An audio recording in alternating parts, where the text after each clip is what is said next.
ഒന്ന് ചോദിച്ചാൽ നിനക്ക് എന്താ വേണ്ടേ? എൻ്റെ ചേട്ടൻ പുറത്തിറങ്ങിയിട്ടുണ്ട്. അറിഞ്ഞായിരുന്നോ?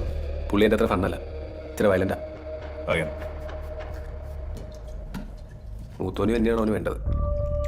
എനിക്ക് പേടിയൊന്നുമില്ല, എന്നാലും ചേട്ടനല്ലേ. അതിന് എന്തെങ്കിലും സഹായം ആവശ്യം വന്നാൽ വിളിക്കും. വരുമോ?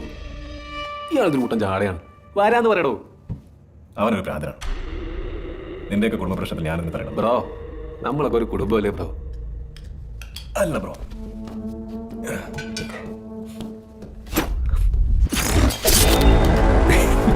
എനിക്കറിയാൻ താൻ വരുമെന്ന്. ഇല്ലെങ്കിൽ ചാത്തന്മാർ തന്നെ കൊണ്ടുവരും. നീ വിളിക്കും, നമുക്ക് നോക്കാം.